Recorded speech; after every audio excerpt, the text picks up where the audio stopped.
For the very first time in 12 years, neither the AFC nor the NFC championship games will feature the likes of Tom Brady or Aaron Rodgers. With only one team returning to this round from the previous year, it is time for a new team to have their turn and hopefully take home the Lombardi Trophy this February. Welcome back to Penn State Sports Night. I'm Brendan Conroy alongside Grant Sheets and Joe Callahan. After multiple nail-biting games this past Sunday, only 4 teams remain for Super Bowl contention.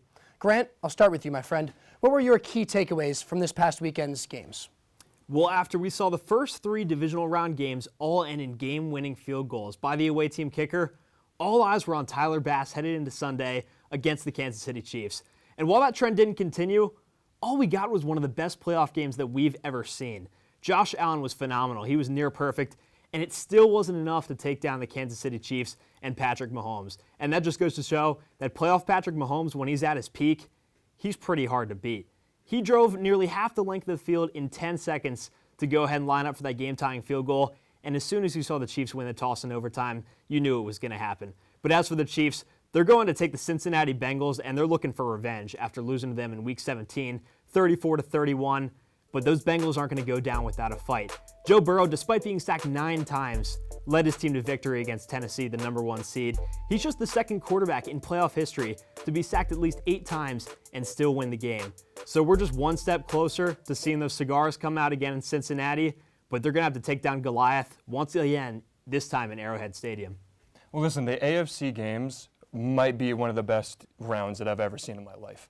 But when you go into the NFC, I mean, we know what the Rams just did. They took down Goliath. Thank God we don't have to see Tom Brady in another Super Bowl. I nail-biter to the exact end. Cooper Kupp is obviously a top 5 receiver right now, even with OBJ on his same team. But here's the story of the weekend. I do not want to hear Aaron Rodgers' name when talked about with Tom Brady ever again. This man has not won anything in over a decade now. He's been given everything by this organization since 2011 when he won, 2010-2011 when he won the Super Bowl. He was yet to beat Eli Manning, the Falcons, the Cardinals, and San Francisco 49ers for the 4th time now. He said that his O-line wasn't great. Okay, we revamped the O-line. He didn't have a number 1 defense. Cool, we revamped the defense. He wanted a number 1 receiver, Devontae Adams. You wanted a running game. Cool, with your revamped O-line, we gave you Aaron Jones. You didn't like the head coach. Cool, Mike McCarthy walked out the door. You still have yet to prove that you can win a big game. And if you look at that Super Bowl run that he had, it's a little bit flawed when you realize what actually transpired, the defenses that he played, the past defenses that he played. It's very overrated. And at this point, looking at the skill gap of the QBs that are in the league right now, the youngsters coming up, I don't know if we can consistently say that he's been the most skilled QB that the game has ever seen anymore. And, you know, the Packers have been waiting so long for him to win a game that they've let him grow out his hair so that it looks like that blankie where your mom told you to throw it out at age 16 because you keep hanging on to it. Cut your hair and win a game and then come back to me if you want to play on Jeopardy. Maybe it's time to throw Aaron Rodgers himself out because, like you said, Pat Mahomes is the guy regardless of who he has. Sure, he has some good pieces. He has a receiver and whatever else there. But with Aaron Rodgers, you're right. He has the supporting cast. Why hasn't he done anything with it? For 10 straight years, he's had those receivers and that whole supporting cast. He hasn't done anything. Don't compare him to an actual good player. With the playoff bracket looking a little different than previous years and players stepping up to a much bigger role for their organization as they look to take home the championship, which players have stood out to you guys and look like they might be taking home some personal hardware or the MVP trophy after these playoffs? Grant, what do you got for me? Well, the big talk has been Patrick Mahomes, Josh Allen, Cooper Kupp, all those guys. But in the week of the kicker, let's give a little bit of love to Bengals rookie Evan McPherson. This Bengals offense has stalled out on a lot of drives this postseason, but they haven't had to worry because Evan McPherson has been automatic. He's 8 for 8 on field goals, 3 for 3 on extra points, and has 27 total points in these past 2 postseason games. They call him Money Mac for a reason, and in Tennessee, he nailed kicks of 45 yards, 52, and of course the game-winning 54-yard field goal. He called a shot before that. He told backup quarterback Brandon Allen, looks like we're going to the AFC Championship game, and they did just that. And that just shows me that this Bengals swagger and that confidence, it's carrying over to the special teams unit thanks to a big leg from Money Mac McPherson. Great, you got some moxie picking a kicker. I don't have that much moxie. I'm going with Patrick Mahomes. 13 seconds is all you really need to look past. He showed me in that one game more than any other QB has shown me in their two, including Matt Stafford's game-winning drive.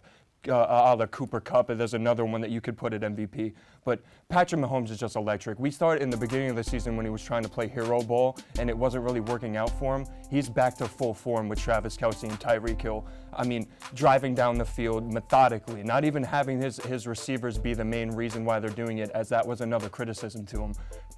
Travis Kelce right in the corner of the end zone, come on. That throw is all Patrick Mahomes. The man has shown that he is one of the, if not the best QB in the league skill-wise right now. And as far as I'm concerned, he just won his second Lombardi. Yeah, I mean, if the Bengals can get that far, then their kicker's in the right spot. Mahomes, without Tom Brady, the MVP is his. I mean, he made it to the Super Bowl last year. Without Tom Brady in it now, who's going to stop this guy? Nobody. Who do I want? Cooper Kupp. Big Cooper Kupp guy. I really hope that his regular season Megatron numbers can carry over into these last hopeful 2 games. Definitely this next game, but hopefully if they can make it to the Super Bowl. I got a lot of faith in Cooper Kupp. I really like that guy, so I hope his wide receiver numbers in the regular season can contribute to the Rams in the postseason. Now that we've had a chance to break down our thoughts and feelings about this past weekend's games, there's only one big question left to ask. Who do you predict will take it all home next month and be deemed Super Bowl champions? Well, starting off in the AFC, this Kansas City defense just allowed a historic performance to Buffalo's 4th option, Gabriel Davis. What makes you think that they're going to be able to stop Jamar Chase, Tyler Boyd, T. Higgins, even C.J. Uzomah, and Joe Mixon in that rushing attack? And I understand the Bengals haven't put up a ton of points this postseason like we may have expected them to, but that defense has stepped up, and this Kansas City front 7 doesn't pose quite the threat that Tennessee did a week ago. So I've got the Bengals taking the Chiefs and beating them in the Super Bowl, or in the AFC Championship in Arrowhead Stadium. And then in the NFC, look, big kudos to the 49ers for taking down the Packers in that big upset game. But this is a different challenge. This is the Rams defense. They've been hot. And Von Miller and Aaron Donald, they've been lethal not only to quarterbacks, but in that rushing attack too. And if they can stop that zone offensive running scheme where they use guys like Elijah Mitchell and Deebo Samuel and make Jimmy Garoppolo throw the ball through the air and make plays, they're going to run into some problems, and they're going to allow Matthew Stafford to get comfortable, just like we've seen the past 2 weeks, and he's going to take that team to the big dance.